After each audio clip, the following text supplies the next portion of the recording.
Bonjour à tous, ce dossier vient clore l'année de formation en contrôle de gestion et se propose de vous apprendre à mettre en place des tableaux de bord dont l'objectif est l'amélioration de la performance globale de l'entreprise.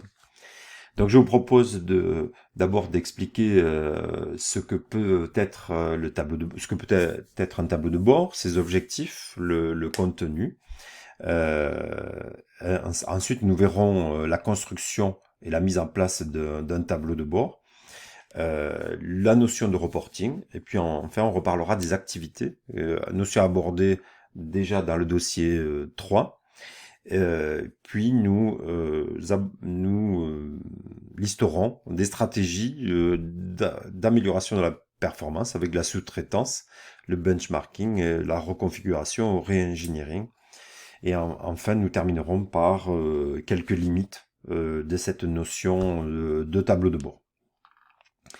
Alors, dans un premier temps, la performance est une notion assez complexe de l'entreprise qui mesure le degré d'accomplissement des objectifs qui sont poursuivis par l'organisation.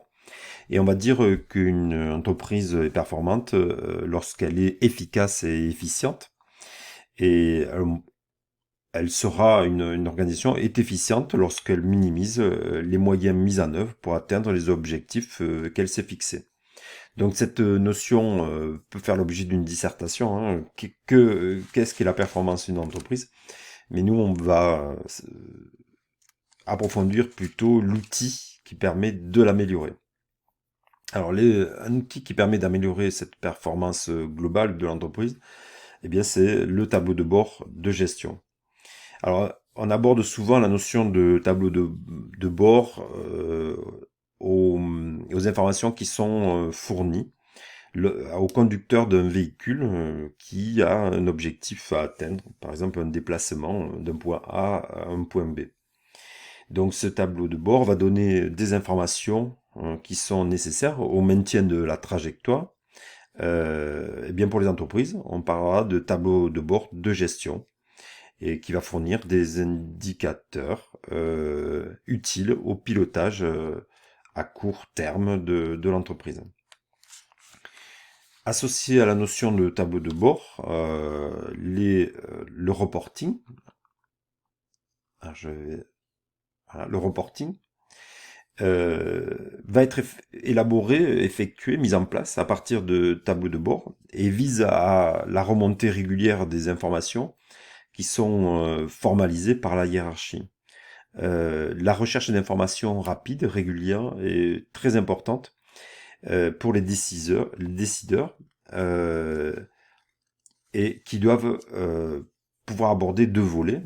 Le pilotage par le tableau de bord et ce système de reporting qui donne des informations sur les actions accomplies et qui sert à l'évaluation des performances des unités décentralisées. Et ça peut être donc un outil de contrôle des responsabilités qui ont été déléguées aux acteurs. Euh, le, le tableau de bord de gestion se différencie du système d'information de gestion qui est une base de données hein, qui regroupe l'ensemble des informations de gestion de l'entreprise. Ce tableau de bord va filtrer et va reprendre les informations indispensables, va essayer de les clarifier, de les synthétiser pour être mise à disposition des décideurs. Donc c'est une interface, ce tableau de bord c'est une interface entre la masse d'informations générée par l'activité de l'entreprise et le décideur opérationnel. Le tableau de bord en fait a trois objectifs. D'abord c'est un outil de communication au sein de l'entreprise. C'est une centrale d'information, de données qui compile et sélectionne l'information qui est disponible. Et elle permet de faire des retours d'expérience, donc d'identifier, de mesurer éventuellement des phénomènes qui annoncent des incidents et va permettre de définir des actions à entreprendre lorsque un risque a été détecté. C'est un outil de contrôle puisqu'il permet de contrôler, vérifier euh, le contrôler, de vérifier, de maîtriser les actions des organismes, des centres, des opérateurs. Et ce contrôle va se faire par la collecte d'informations régulières, en continu, ou à un rythme qui est défini de manière stricte. On verra un petit peu plus tard comment, pour voir si ces objectifs sont en cours d'être atteints ou si on décèle une difficulté. Il sert un troisième effet, c'est que ce tableau de bord met en tension les acteurs, puisqu'elle mesure les performances des responsables, et donc c'est un outil de motivation, se sentant responsable des informations et des résultats obtenus, les acteurs se sentent sont laissés sous contrôle. Ensuite, au niveau du contenu du tableau de bord, euh, chaque tableau de bord est adapté à l'entreprise, au secteur d'activité, et même au secteur d'activité ou à la taille, donc ou au type d'activité. Est-ce que c'est une activité saisonnière? Est-ce que c'est des activités immatérielles, des activités de production? Et donc les tableaux de bord sont extrêmement adaptés à chaque entreprise. Il est donc important de connaître la technique de construction de ces tableaux de bord, puisqu'il existe de nombreux risques dans l'élaboration des tableaux de bord, dans la construction.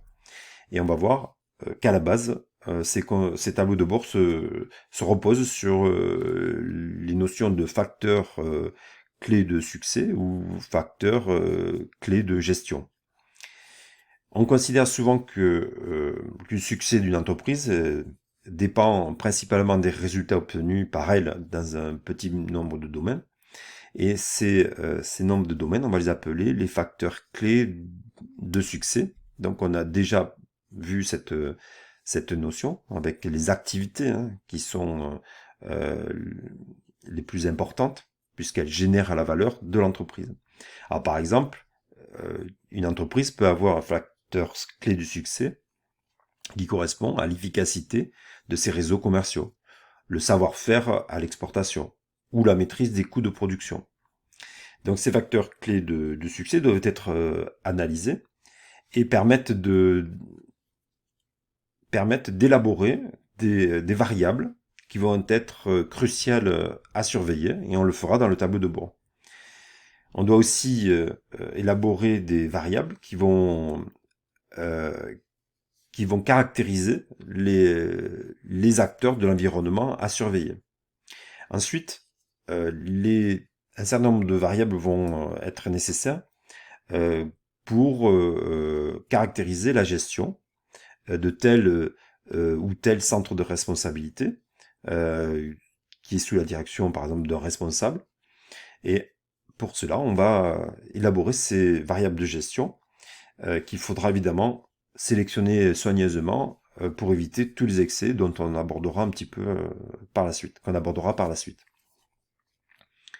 Alors ces indicateurs, il en existe de grands nombres. C'est difficile de faire des listes dans lesquelles on piocherait, puis ça dépend vraiment du contexte de l'entreprise.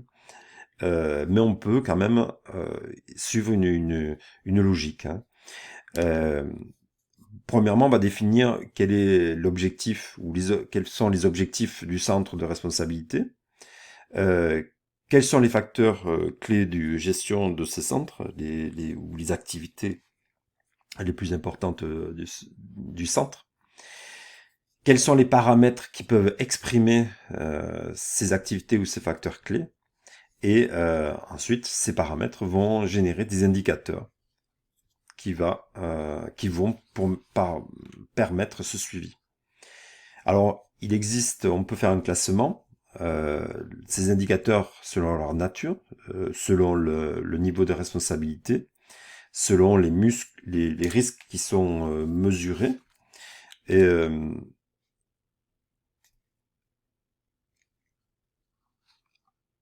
chaque responsable choisit ou dans une discussion avec la direction, les indicateurs doivent être acceptés par tous. Donc le responsable va choisir des paramètres clés en fonction de ses activités propres ou des activités qu'il dirige. Voilà. Dans tous les cas, les indicateurs doivent être discutés et l'adhésion et les acteurs doivent adhérer à l'utilité de ces indicateurs. Alors on va en distinguer plusieurs, des indicateurs de résultats, par exemple quantité des produits, nombre de commandes, chiffre d'affaires, des indicateurs de moyens, les quantités consommées, le nombre d'heures productives, des indicateurs de l'environnement, le cours des matières premières, part de marché. Bien oui, par exemple, si imaginons que le coût de production a augmenté, et en fait l'indicateur montre que les cours mondiaux ont augmenté, on aura une information intéressante. Voilà, donc je vous propose des tableaux voilà, donc ici des indicateurs. Voilà, je monte, j'avais pas descendu le cours, donc page 4. Je vous propose des indicateurs qui sont à destination d'un directeur technique. Son objectif à lui, c'est de maximiser la production. Bien, on va pouvoir élaborer des indicateurs de, par exemple, variation d'effectifs, d'absentéisme, fiabilité de matériel, de productivité. Ce sont des indicateurs qui vous sont proposés ici. Ce sont des indicateurs quantitatifs. Dans le modèle classique, l'idée dominante est que pour optimiser les performances de l'ensemble de l'entreprise, il suffit d'optimiser celle de chaque centre de profit. Or, Porter a mis en exergue le fait que cette analyse était insuffisante. On l'a déjà vu dans les cours précédents, avec les changements de l'activité économique dans les deuxième partie seconde moitié du XXe siècle, eh bien où cette analyse n'était pas suffisante. Donc un petit schéma rappelle l'utilité, l'analyse des fonctions support qui ont pris de plus en plus d'ampleur et qui vont permettre les activités qui consistent à concevoir, acheter, fabriquer, vendre. Et évidemment, on va retrouver ces fonctions support avec des fonctions support finance. Donc, sans revenir sur les cours précédents, rappelez-vous l'importance qu'a pris la recherche et le développement, les activités immatérielles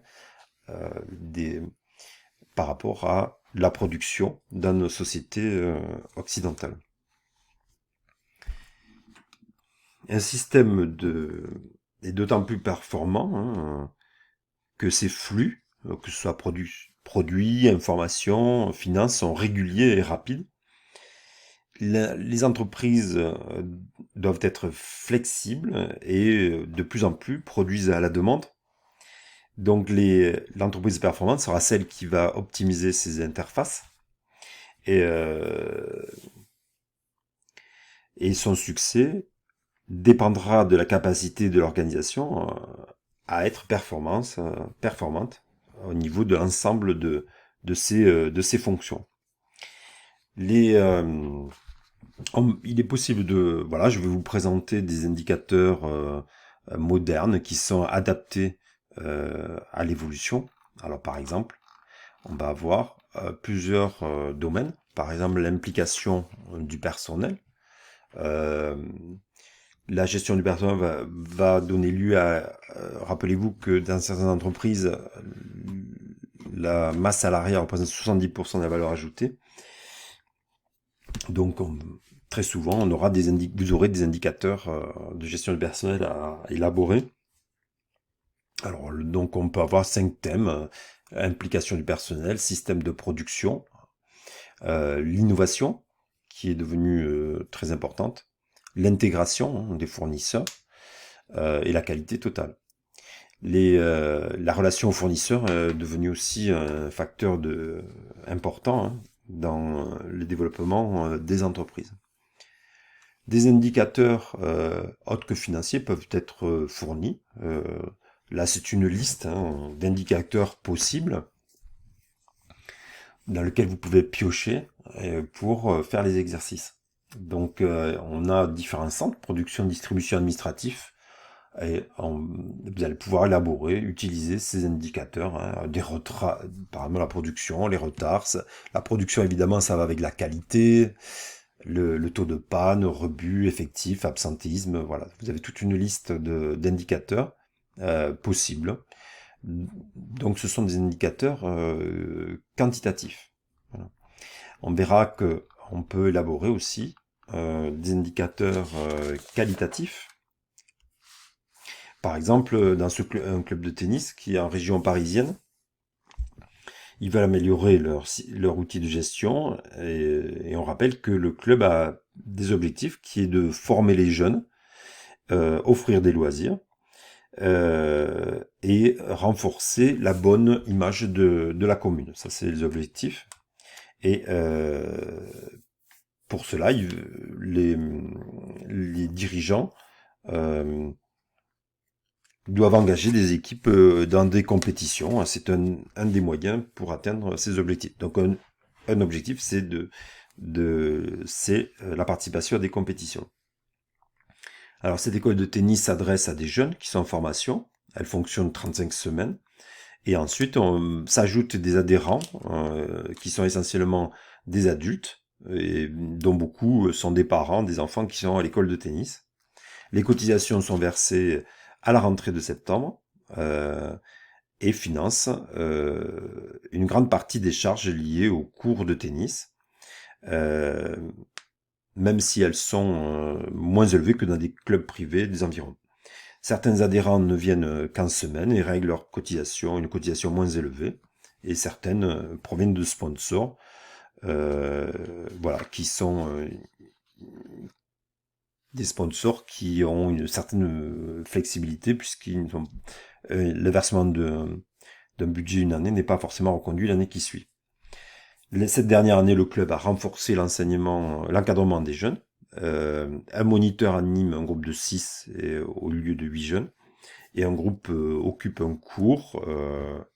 Le personnel est composé d'une secrétaire, d'un agent d'entretien, d'un professeur, d'un directeur sportif et de 5 moniteurs. Et l'objectif était d'établir un tableau de bord pour le club qui identifie ses destinataires, sa périodicité et en choisissant de bons indicateurs. Voilà, donc ici, on a une proposition qui vous est faite. Le facteur clé du succès, on dira que le club a réussi dans ses objectifs, dans son rôle social, dans sa performance, et on pourra élaborer l'équilibre financier. Donc le club doit assurer ces 3 dimensions, et on va élaborer des indicateurs. Donc c'est vous, dans les exercices, vous allez devoir proposer des indicateurs. Donc quand vous allez les proposer, il faudra évidemment repérer le facteur clé de gestion ou de succès et proposer un indicateur et vous devrez les justifier. Donc ici, sur le rôle social, vous auriez pu décider comme indicateur le nombre de jeunes inscrits par catégorie d'âge et vous le justifiez par le potentiel des talents. Autre indicateur, le nombre de réclamations ou de mécontentements, pour connaître la satisfaction des adhérents. Alors évidemment, tout ça, c'est juste à la condition que l'ensemble des acteurs adhèrent à l'ensemble des indicateurs. La performance, c'est le nombre de membres classés par catégorie d'âge, voilà, pour inciter à la compétition. le nombre de compétitions par équipe. Voilà, donc les indicateurs à mettre en œuvre sont très variables lorsqu'on corrige le travail des étudiants. Eh bien, on a des indicateurs qui varient vraiment énormément d'une copie à l'autre. Ce qui est jugé, c'est la logique par rapport au facteur qui est étudié, l'indicateur retenu et sa justification. Voilà, l'équilibre financier, bien évidemment le nombre d'adhérents, les recettes par catégorie et les recettes non encaissées parce que certains s'inscrivent mais ne règlent pas leur cotisation. Voilà, les indicateurs qualitatifs, évidemment, sont plus difficiles à mettre en œuvre que les indicateurs qualitatifs issus, par exemple, du système d'information. Pour la mise en place d'un tableau de bord, hein, eh bien, on décide des facteurs clés qui vont être analysés. On choisit les indicateurs. On organise la collecte d'informations, ce qui n'est pas toujours si évident. Hein. Par exemple, le nombre de mécontentements qu'on a vu tout à l'heure. Bien, la collecte d'informations est peut-être pas si évidente à mettre en œuvre. On va dire combien de personnes se sont plaints par téléphone. Évidemment, il faut que l'opérateur collabore. Hein. Mise en place et après comment on organise matériellement l'ensemble de la collecte. Les responsables de tableau de bord, alors l'établissement ou la responsabilité d'établir les tableaux de bord incombe aux décideurs qui les utilisent. Certains indicateurs sont composites, hein, on a des informations qualitatives, quantitatives, de divers ordres.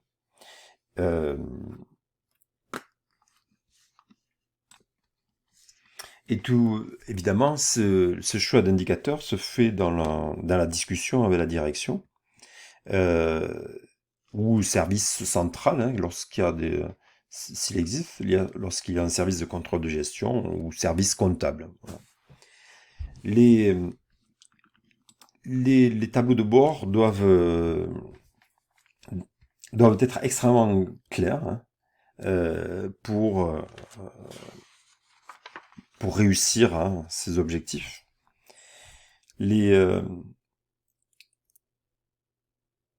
Effectivement, les tableaux ne peuvent pas être juste des tableaux de données brutes avec juste écart ratio.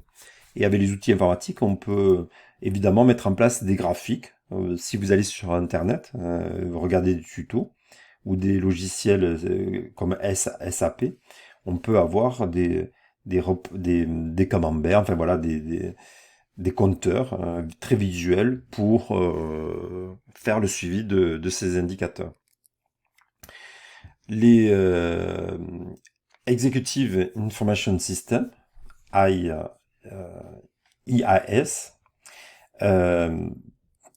est une organisation qui permet d'établir des tableaux de bord en récupérant les données d'environnements divers. Ça se fait par des systèmes, la remontée d'informations des systèmes de gestion, de systèmes relationnels. Donc l'information de la base est récupérée par les systèmes informatiques. Un traitement, une interface est faite. Une interface collecte toutes ces informations, les retraite et donne une information synthétisée à la direction. Je vous ai mis voilà, on a ici un petit schéma. Donc ici, toute l'information de base disponible dans l'entreprise, qui est collectée par un outil informatique, et afin d'élaborer des tableaux de bord synthétiques. Vous voyez, avec petits graphiques, des tableaux accessibles et synthétisés. Voilà, donc Ces systèmes de pilotage s'adressent à l'entreprise de grande taille, souvent à l'entreprise qui a des activités un peu partout dans le monde. Et elle se heurte tout de même à la collecte de données, puisqu'il faut il faut que les données euh, soient homogènes, hein, ce qui n'est pas toujours évident. Les données doivent être homogènes et s'adressent évidemment à des entreprises d'une certaine taille, des grosses PME ou des plus grosses entreprises qui ont le personnel compétent. La mise à jour des variables est quelque chose d'extrêmement important puisque elle doit être prévue. Et dans les applications qui vous sont demandées, on vous dira quelle est la périodicité de remontée d'informations. On vous posera la question parfois. Euh, il faut trouver un compromis entre une périodicité trop faible ou une périodicité trop forte. Une périodicité trop forte, ça veut dire qu'on mobilise des acteurs pour faire la remontée d'informations euh, de manière trop importante, donc ça perd de son utilité. Et si elle est trop faible, eh bien on pilote à l'aveugle, sans information, sans indicateur. Donc les indicateurs de bord sont établis mensuellement ou trimestriellement, selon leur importance et leur signification. Alors évidemment, on peut décider de faire des remontées de certains indicateurs mensuellement, d'autres trimestriellement. Voilà, je vous ai proposé des tableaux de bord potentiels avec des formes différentes. Donc ici, on va avoir une colonne réalisation, prévision, et dans le premier tableau de bord, c'est un tableau de bord d'un chef produit. Donc on va retrouver des chiffres d'affaires, rabais remise, le chiffre d'affaires net, études techniques, coûts de fabrication, les marges brutes, coûts avec différentes composantes du coût et autres coûts de gestion spécifiques. Ensuite, on peut retrouver un tableau de bord d'une direction générale avec les activités, les stocks, les rendements, le social, etc. Jusqu'à la trésorerie. Et puis on va retrouver des informations de gestion avec les prévisions, des indicateurs, des prévisions mensuelles cumulées, les décisions prises, les noms des responsables qui mobilisaient, hein, voilà, pour avoir des explications annexes. Les tableaux de bord peuvent comporter, voilà, je vous présente un certain nombre de possibilités. On va retrouver toujours les objectifs, réalisations, les écarts, les commentaires. Voilà, donc par exemple ici, c'était des informations annexes sur la partie droite. Donc quand vous faites des exercices, que vous choisissez des indicateurs, vous devez faire un tableau où vous expliquez qu'est-ce qui est surveillé, quel indicateur vous utilisez et pourquoi vous l'utilisez. Et ensuite, ces indicateurs, vous les positionnez dans un tableau de synthèse de ce type-là. Voilà, ou celui-ci. Il n'y a pas de règles, hein, quant à la forme. Donc ici, on peut avoir un indicateur, des trimestres en cours, trimestre année précédente, un écart. On peut comparer d'une année sur l'autre, avec des cumuls, les écarts, voilà, et des commentaires. Alors le reporting, alors, le reporting est un outil de suivi, d'évaluation des performances et de suivi d'évaluation. Ensuite, on peut dire que le reporting est un système de comptabilité managériale qui s'adapte à l'organisation et qui permet à chaque manager de visualiser le résultat dont il est responsable et qu'il est censé gérer. Donc c'est une mission d'information de la hiérarchie sur l'état et l'évolution des unités qui sont décentralisées et permet de rendre compte du degré de réalisation des objectifs pour faire remonter l'information. Là encore, il s'agit pas de l'ensemble des informations locales de pilotage, mais uniquement la partie d'informations que possède le responsable opérationnel qui doit la faire remonter à son supérieur. Euh, Généralement, le reporting correspond souvent à des indicateurs financiers qui proviennent de filiales ou d'entités géographiquement dispersées, soit d'unités stratégiquement différentes, ou alors, oui, d'unités qui sont très différentes. Donc le contenu et la forme du reporting, hein, évidemment le reporting reprend des éléments qui sont empruntés au tableau de bord. Il va comprendre un volet comptable et un volet de gestion. Donc ce volet comptable compare les réalisations aux prévisions pour analyser les écarts, pour analyser ces écarts. Voilà. Le volet de gestion cherche à identifier les causes des écarts et de définir les éventuelles actions correctives nécessaires. Le reporting prend également la forme d'informations concernant les résultats des indicateurs qui sont suivis par le tableau de bord, des documents de suivi budgétaire et également des comptes rendus et rapports évidemment puisque on doit rendre compte des événements. C'est un moyen puissant de suivi des prévisions, hein, qui va être mensuel ou voire journalier hein, dans certains cas. Donc les dirigeants possèdent des informations hein, qui rendent efficaces leurs actions.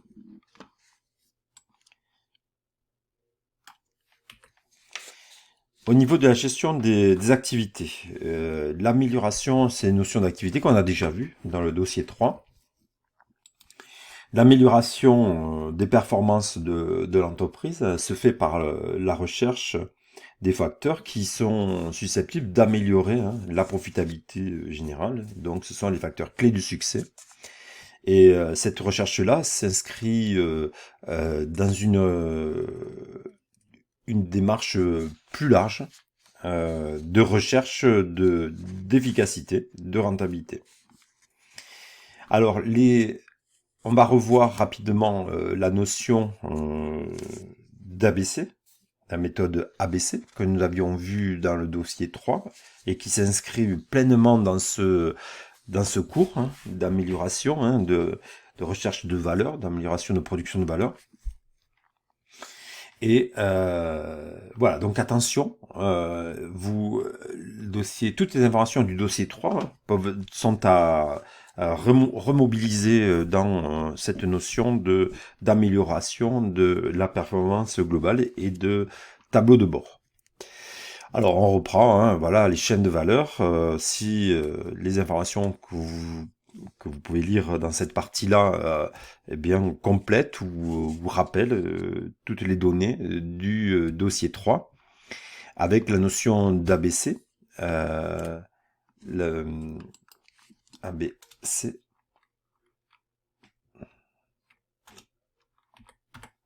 Et le management par méthode ABM.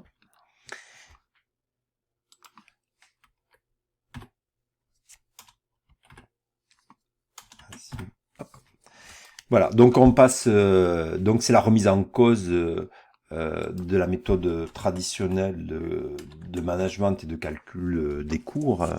Donc je vais vous afficher ce qui avait été dit dans le cours numéro 3.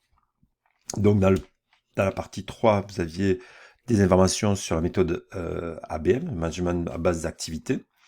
Et la première partie du cours faisait une critique de la méthode des coûts complets pour aborder cette approche ABC, qui est une inversion de l'analyse. Hein. On part de la rentabilité finale pour remonter et les activités et définir les activités importantes. Et on retrouvait évidemment porteur avec les activités support et les activités principales. Voilà, donc là, vous reprenez toutes ces informations, hein, du produit à l'activité, donc l'inversion, hein, euh, et la méthode ABC. Donc on va retrouver, on refait un point donc sur hein, la valeur euh, qui, euh, qui va être générée par l'entreprise avec ses facteurs clés du succès et cette méthode, hein, d'analyse de ses activités. Et ici, dans ce tableau-là, deux thèmes associés à la méthode ABM, c'est la reconfiguration des processus, le re-engineering, et le benchmarking, comparatif, et on va le développer tout à l'heure dans ce dernier cours final de synthèse. Voilà, donc rappelez-vous, hein, la mise en place de la méthode ABC, les activités, la consommation de ressources, la consommation de ressources. Donc évidemment, cette notion d'activité va générer des tableaux de bord, hein, donc les cartes d'activité. Rappelez-vous qu'on avait appris à simplifier des cartes d'activité pour ne retenir que les activités importantes ou on avait appris à les regrouper. Et évidemment, il y avait aussi des limites et des inconvénients. Si je reviens à cette partie-là, donc cette partie-là doit être vraiment étudiée en lien avec le dossier 3. Qu'est-ce qu'on peut... les stratégies d'amélioration de la performance en la sous-traitance. Alors, il n'est pas rare, hein, notamment en DCG, reprenez les annales de DSCG, où effectivement on décrit des organisations qui ont recours à la sous-traitance. Et il est donc important de savoir, hein, quels sont les avantages et les inconvénients de la sous-traitance, puisque là, avec cette crise 2020, on se rend bien compte du risque pris dans certaines mises en place de sous-traitance dans les entreprises actuelles, qui ont beaucoup fait appel à des pays étrangers. Et on voit là, face à un choc externe, euh, des aspects assez négatifs, même si les analyses avaient été faites, mais n'avaient pas prévu un choc externe comme on le vit aujourd'hui. Alors, sous-traiter, c'est prendre l'action de faire au lieu de faire soi-même. Euh, En fait, c'est une entreprise qui va devenir donneuse d'ordre à une autre entreprise dite sous-traitante et qui va devoir réaliser une partie de la production ou des composants ou même du service à l'entreprise donneur d'ordre. Euh, L'éventuel produit fabriqué par le sous-traitant ne portera pas son nom et sera réalisé sous ton compte exclusif du donneur d'ordre. Si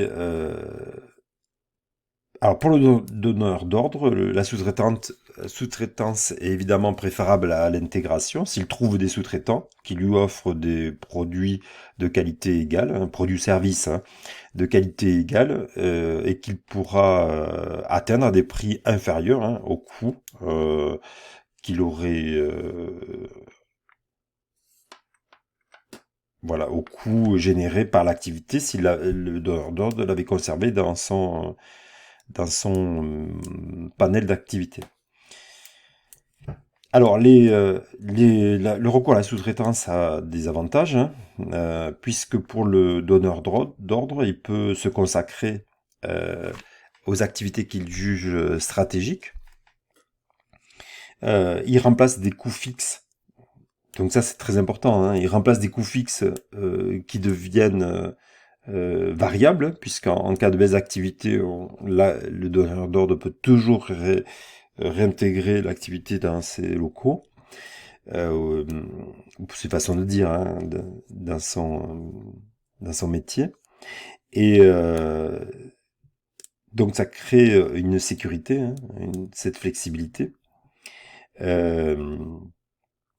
puisque le sous-traitant, le contrat de sous-traitance peut être annulé selon le contrat qui a été passé à l'origine. Il y a un autre avantage, c'est la complexité organisationnelle qui est réduite, hein, puisque quand vous commandez, ben, vous passez un bon de commande, hein. Vous n'avez pas besoin de gérer des équipes, vous n'avez pas besoin de prévoir les approvisionnements, etc. Ensuite, il y a quelque chose qui peut être intéressant, c'est que la sous-traitance euh, vous permet de bénéficier euh, de la spécialisation de l'entreprise sous-traitante qui devient efficace et euh, qui va devenir performante dans son secteur. Exemple, dans une entreprise automobile, l'entreprise peut fabriquer des phares, mais cette fabrication de phares présente un savoir-faire qui est, par exemple, assez différent de juste l'assemblage. Euh, et l'entreprise automobile va donc, elle ne trouvera pas elle va pas trouver un sous-traitant qui a exactement le produit adapté à son nouveau modèle. Donc il va s'adresser à des sous-traitants spécialisés dans la création de phares et ces deux entreprises travailleront sur les spécialisations demandées par l'entreprise donneur d'ordre. Donc les deux entreprises vont bénéficier de complémentarité, de synergie. Va se produire aussi une mise en commun de l'apprentissage et des compétences. Et évidemment, l'entreprise qui produit les phares, on peut imaginer qu'elle le fera à moindre coût que si l'entreprise donneur d'ordre avait réintégré ses activités. Alors, Porter, on va en reparler, hein, a développé voilà, cette chaîne de valeur, euh, et avec la valeur d'un produit qui correspond au prix que le consommateur est prêt à payer pour l'obtenir. Et à travers l'enchaînement des activités propres à la réalisation du produit, il permet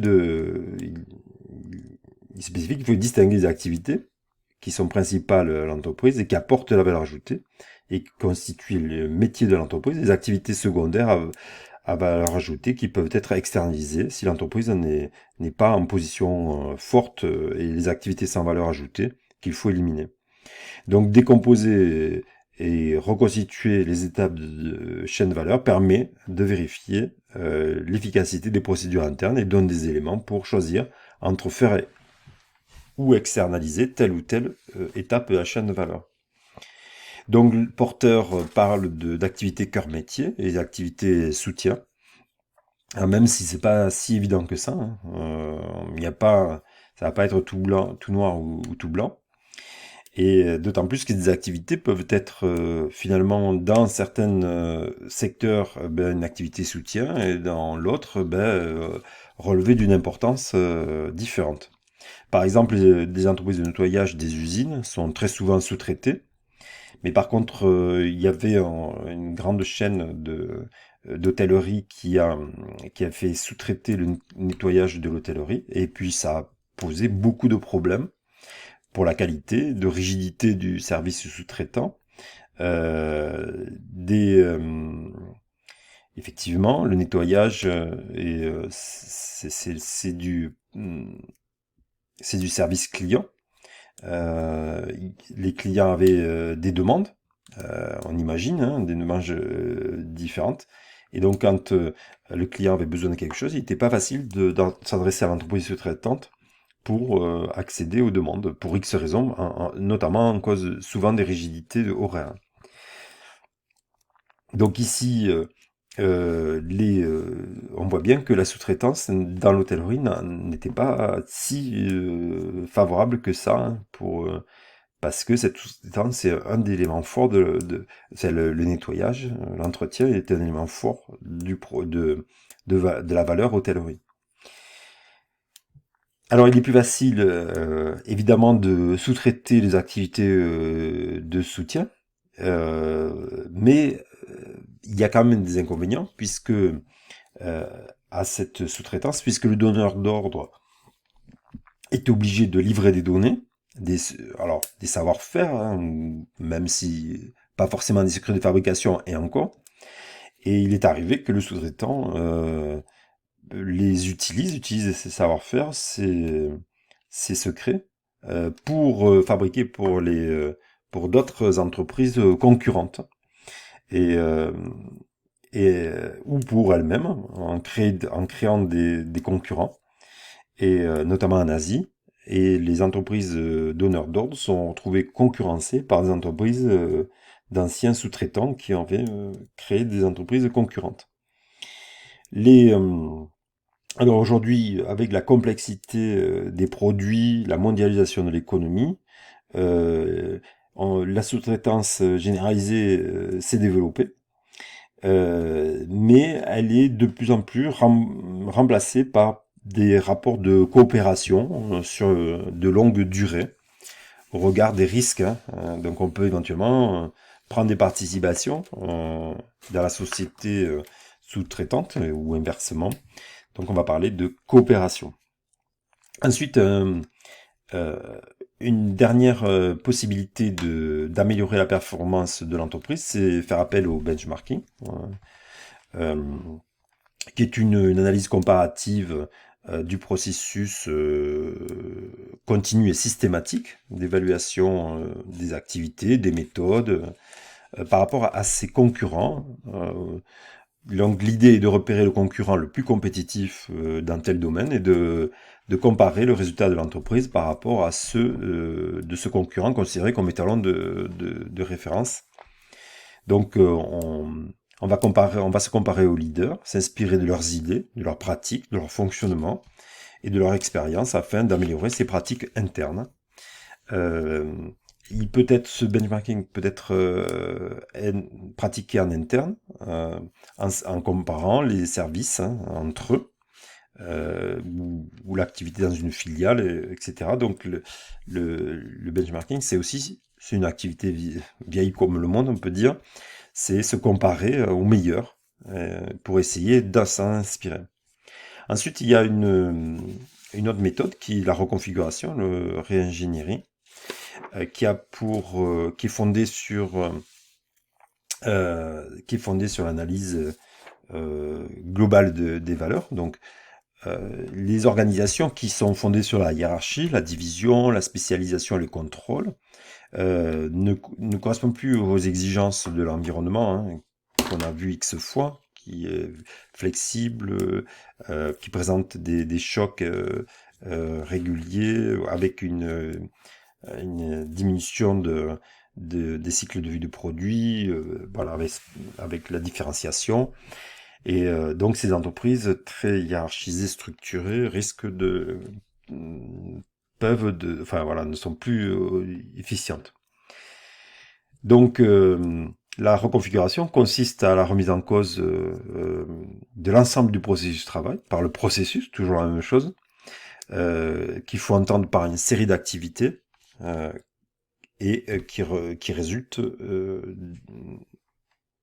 à une valeur, hein, qui produit une valeur pour le client. Et cette réorganisation a pour but de générer des gains en termes de coûts, de qualité, de délai au service du client. Donc ça consiste à repenser l'ancien processus, donc ça va avec la méthode ABM, hein, et au lieu d'essayer de réparer, de l'optimiser, on reconfigure l'ensemble et on réétudie toutes les chaînes de valeur. On ne doit pas raisonner par poste de tâche ou d'emploi, mais en termes de processus organisationnel. Donc on réinvente en reconfigurant transversalement l'organisation sans tenir compte des cloisonnements existants. Et on peut changer par cette méthode remise en cause, remise à plat de l'ensemble du process à des évolutions parfois spectaculaires. Je vous ai mis quelques liens YouTube pour avoir un éclairage extérieur. Et en ce qui concerne les modalités pratiques, hein, mais comme pour la méthode ABC, hein, les postes sont regroupés. La reconfiguration a pour objectif premier d'éliminer le travail inutile. L'idée n'est pas de diviser le travail, mais de transformer les structures d'organisation hiérarchique qui sont orientées vers des structures basées sur des processus. Les processus doivent suivre un ordre naturel. Le travail est réalisé là où c'est le plus logique et redistribué à travers l'organisation. Par exemple, si on a une centrale d'achat, ben, il est peut-être pas nécessaire de faire appel à cette centrale d'achat. Chaque produit, chaque service achète lui-même ses petites fournitures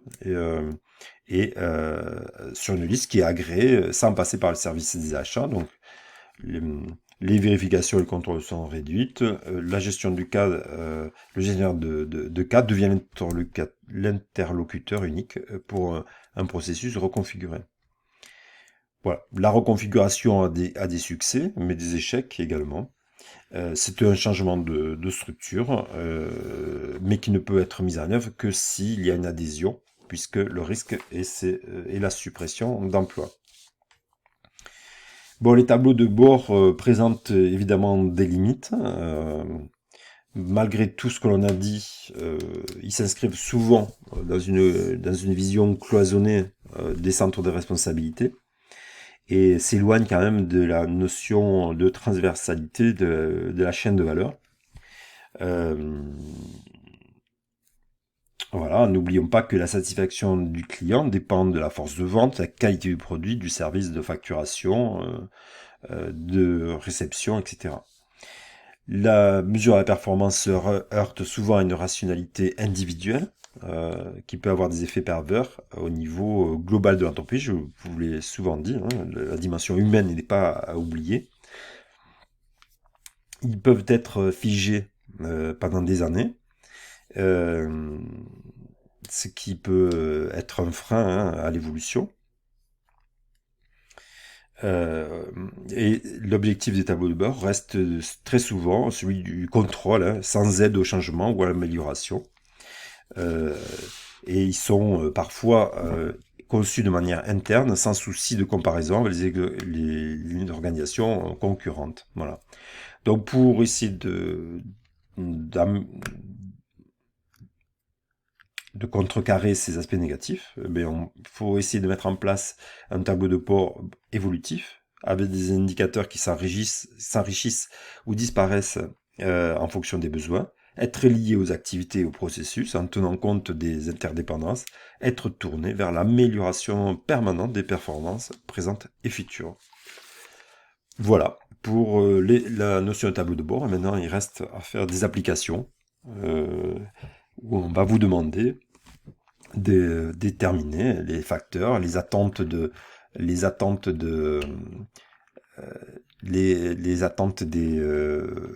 facteurs clés du succès, les tâches, les activités. Ensuite, vous devrez définir quels indicateurs vous utilisez, justifier l'utilisation de ces indicateurs, justifier la périodicité, justifier les écarts que vous pensez devoir calculer. Voilà. Et tout ça sous la forme de tableaux d'analyse. Voilà, merci.